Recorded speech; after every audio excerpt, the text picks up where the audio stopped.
Dinas Pendidikan Kabupaten Cirebon tahun 2024. Selamat menyaksikan. Latar belakang pembuatan hasil laporan yaitu berdasarkan Undang-Undang Nomor 20 Tahun 2023 tentang Pegawai ASN, baik itu PNS maupun P3K, harus bisa sebagai perencana, pelaksana, dan pengawas penyelenggaraan tugas umum pemerintahan.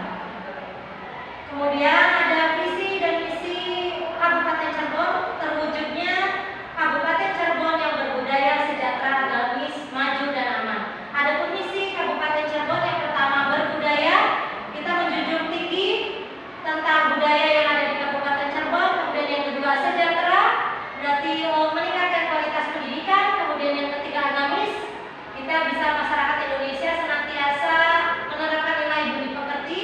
Kemudian yang keempat tadi ada maju, kemudian dan sejahtera. Kemudian dilanjutkan dengan struktur organisasi yang ada di Kabupaten Cirebon. Tertinggi adalah sekretaris daerah, kemudian dibantu dengan para asisten, ada pemerintahan, perdagangan, administrasi umum, kemudian ditandatangani oleh Bupati Cirebon, Bapak Dr. Andes Imron. Kemudian profil sekolah SMP Negeri 1 Palimanan yang beralamat di Jalan Ki Ageng Tepak Palimanan. Ini ada visi dan misi sekolah SMP Negeri 1 Palimanan. Visinya terwujudnya prestasi sekolah yang berwawasan ilmu pengetahuan lingkungan berdasarkan iman dan takwa. Kemudian misinya ada 8 poin, ada mewujudkan lulusan berprestasi, penyelenggaraan merdeka belajar, kemudian ada mendorong membantu siswa berprestasi bidang akademik maupun non akademik bakat, kemudian mewujudkan lulusan yang berprestasi keterampilan beriman, kemudian juga mewujudkan sarana prasarana untuk meningkatkan peserta didik. Kemudian bisa dilanjutkan terkait dengan laporan hasil diskusi. Ada struktur organisasi SMP Negeri 1 Palimanan, ada kepala sekolah, komite, kemudian para wakasek, bendahara, TU, wali kelas, guru, dan siswa. Kemudian juga selanjutnya yang bisa saya sampaikan terkait dengan hasil orientasi ada identifikasi area perubahan di SMP Negeri 1 Palimanan, bahwa sebagai ASN kita yang baik adalah harus bisa bertanggung jawab, mengerti tugas pokok dan fungsi sesuai dengan undang-undang tentang ASN. Kemudian dilanjutkan dengan laporan tentang area perubahannya mencakup ada 3 struktur. Yang pertama pola kegiatan, tujuan, kemudian ada rencana aksi pengajaran saya nanti di 4 tahun ke depan.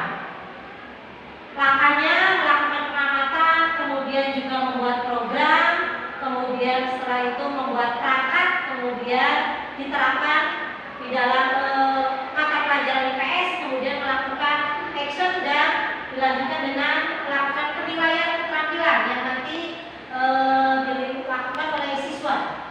Ini rencana aksinya yang akan saya lakukan di 4 tahun yang akan datang. Yang tahun pertama ada melaksanakan proses bimbing belajar, meningkatkan keaktifan peserta didik, kemudian juga membuat kondisi proses pembelajaran yang optimal. Itu di tahun yang pertama. Kemudian di tahun yang kedua ini sama saja, cuma ada sedikit peningkatan, yaitu nanti siswa diharapkan bisa membuat proyek yang tujuannya untuk memotivasi siswa agar belajar lebih aktif, kemudian juga bisa meningkatkan kemampuan pembelajaran peserta didik.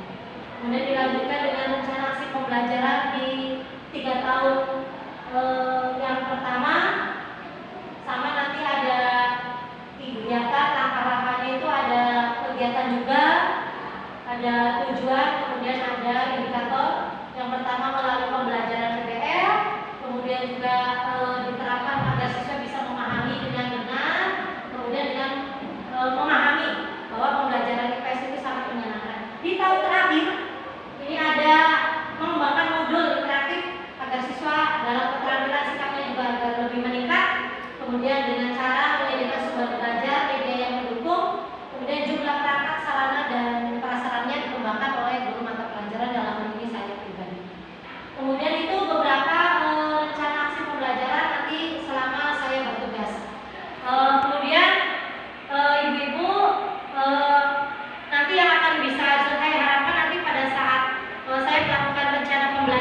Mudah-mudahan bermanfaat untuk diri pribadi dan orang lain. Terima kasih. Wassalamualaikum warahmatullahi wabarakatuh.